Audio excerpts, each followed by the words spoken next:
So when I first landed in Zambia, I used a lot of Yango, I used a lot of Lendo, and it just ended up being super expensive. So we discussed with my husband and we decided to buy me a car. So he told me, okay, this is your budget. Try to find a car that's going to be accessible, not too expensive, because the whole point of it was to have something that I could go from point A to point B.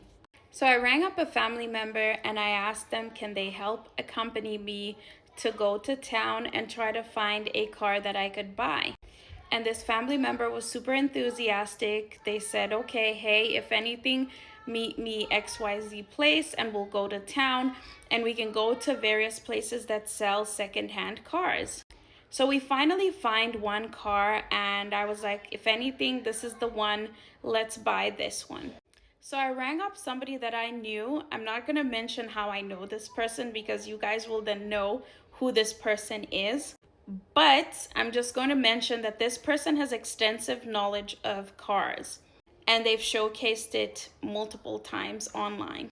So I rang this person up and I was like, hey, if anything, I'm looking to buying a car and I would appreciate it if you were to accompany me to go and see this car that I'm trying to buy.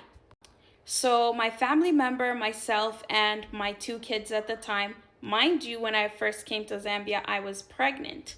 So we all go and we head out, we go and see the car, and I had asked this other person, can they negotiate for me, because I knew that it wasn't going to work out if I tried negotiating. Come to find, there was a lot of things that needed to be fixed in the car, but this person insisted that if anything, I should just pay what the person is asking. Mind you, they had gone to the side to talk. The negotiation ended up being me paying the exact amount that the person had wanted from jump. So I was like, what was the purpose of this person coming in the first place? So the same day, because it was still early morning, I decided to ask this family member, hey, there are a few things that we might have to fix in this car, and if anything, do they know where to go? So then this family member was like, yeah, if anything, we can go to town center. We can go and buy the few little nitty gritties that the seller had mentioned that needed to be changed, right? So in the car, you have something called a fuse, and they're like super small ones that you put in specific location. I don't even remember how to explain it. So we end up proceeding to go to town center, and this family member informs me that they had called their mechanic and that they would be meeting us up in town. Mind you, I thought when they mentioned that we were going to go to the store, I thought we would go together and I would be there while they're, telling me what to buy and I pay. That's not what happened. Basically, when we got to town, we waited for a while and then the mechanic finally arrived. When the mechanic finally arrived, this family member proceeds to let me know that they would be going by themselves with the mechanic to the store, and once they're done, I don't know, negotiating or whatever, they will come back and I will be sent to go pay at the shop. So me being naive, because this has never happened to me, I proceed to sit down in my car and wait. About 20 or so minutes go by and the kids start complaining. So I call them to ask them, hey, what's going on? And they're like, hey, if anything, we're headed back right now. So when they finally come back to the car, they're like, hey, can you see that store over there across the street? You see that guy that's standing by there? He's waiting for you to come pay for the stuff that we've picked out. So I'm like, okay, that's not a problem. It's just two fuses, right?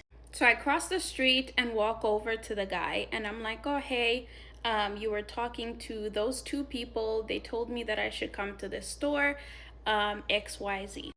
So now I am brought these little fuses and they proceed to tell me that I have to pay 900 kwacha.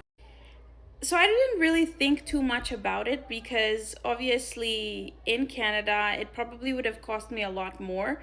So at the time I was converting to Canadian dollars. So I was like, oh, okay, maybe that's how much it's supposed to be.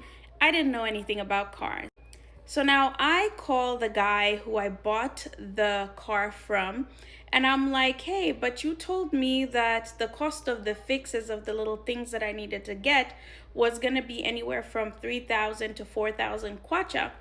These little fuses have already cost me 900. So, like, why is it this expensive? And is it going to cost me a lot more once I have to change the tires, have to do this, have to do that? And he proceeds to ask me, what do you mean you paid 900 kwacha for two fuses? So I'm like, yeah, I just went to a store and I bought two fuses and they charged me 900 kwacha. So he proceeds to let me know that I was never supposed to pay 900 kwacha and who took me there and where exactly did I buy this stuff from. So I explained to him that we're in town center, and he's like, if you're in town center, it should have been a lot more cheaper than if you had gone to the Toyota shop.